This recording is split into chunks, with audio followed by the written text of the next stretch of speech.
کن حالات میں عدالت جو ہے وہ اسٹے آرڈر جاری کرتی ہے؟ ایسے کون سے کام ہیں کہ اگر وہ کیے جا رہے ہوں قانون کی وائلیشن کے اندر تو عدالت اس کو کرنے سے روک دیتی ہے؟ اسٹے آرڈر کیا ہوتا ہے اور عدالت اسٹے آرڈر کو جاری کرنے سے پہلے کن باتوں کو مد نظر رکھتی ہے؟ پراپرٹی پہ جب اسٹے دیا جاتا ہے تو وہ کس کس قسم کا اسٹے ہو سکتا ہے اور اس کو عدالت کس طریقے سے جو ہے وہ آرڈر کرتی ہے؟ السلام علیکم اینڈ ویلکم ٹو وکالت۔ آج کا لیگل ٹاپک اسٹے آرڈر سے ریلیٹڈ ہے کہ اسٹے آرڈر عدالت کن کن حالات میں جاری کرتی ہے، پراپرٹی پہ کس طرح جاری کرتی ہے اور اس کے جو ہے وہ کیا کانسیکوینسز ہوتے ہیں۔ اپنی ویڈیو شروع کرنے سے پہلے میں آپ سے ریکویسٹ کروں گا میرے فیس بک پیج کو لائک کریں، یوٹیوب چینل کو سبسکرائب کریں تاکہ لیگل ٹاپکس پہ اسی طرح ایڈوائز میں آپ سے شیئر کرتا رہوں۔ اب آ جاتے ہیں اپنے اصل ٹاپک کی طرف کہ اسٹے آرڈر جب عدالت جاری کرتی ہے پراپرٹی تو وہ کس نوعیت کا ہو سکتا ہے؟ پراپرٹی کے جب بھی اسٹے آرڈر جاری کیا جاتا ہے وہ دو تین قسم کا ہوتا ہے۔ نمبر 1 پہ یہ ہے کہ پارٹی کو روک دیا جاتا ہے کہ آپ اس پراپرٹی کو بیچ نہیں سکتے۔ یہ نارملی اس شخص کے خلاف آتا ہے آرڈر جو اس پراپرٹی کا مالک ہوتا ہے، یعنی مالک کو اپنی ہی پراپرٹی بیچنے سے روک دیا جاتا ہے۔ اور اس کی بیسکس جو ہیں وہ ہوتی ہیں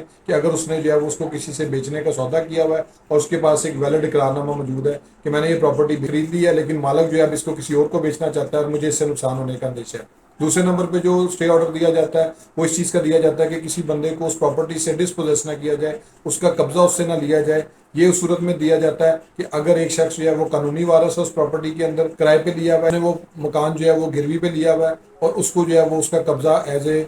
گروی گرندہ جو ہے وہ اس کو ریٹین کر رہا ہے، تو اس صورت میں عدالت جو ہے وہ اس کو کسی بھی حوالے سے اس کا قبضہ جو ہے وہ ڈسپوزیس نہیں کرے گی۔ تیسرے نمبر پہ جو ہے وہ کنسٹرکشن کے حوالے سے پراپرٹی کا اسٹے دیا جاتا ہے کہ اگر کوئی شخص پراپرٹی پہ کنسٹرکشن کر رہا ہے، اپیرنٹلی اور بظاہر جو ہے وہ کنسٹرکشن جو ہے وہ انلیگل ہے، اس کو وہ آتھرائز نہیں تھا، لیکن وہ کوئی ایسی تعمیر کر رہا ہے جس سے کوئی دوسری پارٹی جو ہے وہ ڈائریکٹلی افیکٹ ہو رہی ہے جو کہ قانونی طور پہ ٹھیک نہیں ہے، تو عدالت سے وہ رجوع کر سکتا ہے۔ عدالت دوسرے بندے کو جو ہے وہ اسٹیٹس کو ریگارڈنگ دا جو ہے وہ nature of the suit property جو ہے وہ دے دیتی ہے اسٹے آرڈر کہ اس پراپرٹی کی جو نیچر ہے اس کو چینج نہ کیا جائے، جس کو کنسٹرکشن کو اسٹیٹس کو مینٹین کیا جائے، یعنی جو چیز جہاں پہ ہے اس کو ایز اٹ از چھوڑ دیا جائے اور نوٹسز کا جو ہے نا وہ آرڈر کر دیا جاتا ہے۔ اسٹے آرڈر کو لینے کا یہ طریقہ کار ہے کہ اگر عدالت کے اندر جب ایک پارٹی جاتی ہے تو اس کو 3 چیزیں ثابت کرنی پڑتی ہے۔ نمبر 1 پہ کہ جی بیلنس آف کنوینئنس جو ہے وہ اس کی فیور میں ہے، irreparable لاس جو ہے وہ ہو سکتا ہے، اور جو اس میں جو ہے وہ بونا فائڈی جو ہے وہ اس کے جو ہے وہ پرائما فیسی کیس جو ہے وہ اس کی فیور میں ایگزسٹ کرتا ہے۔ جب یہ تینوں انگریڈینٹ پورے ہو جاتے ہیں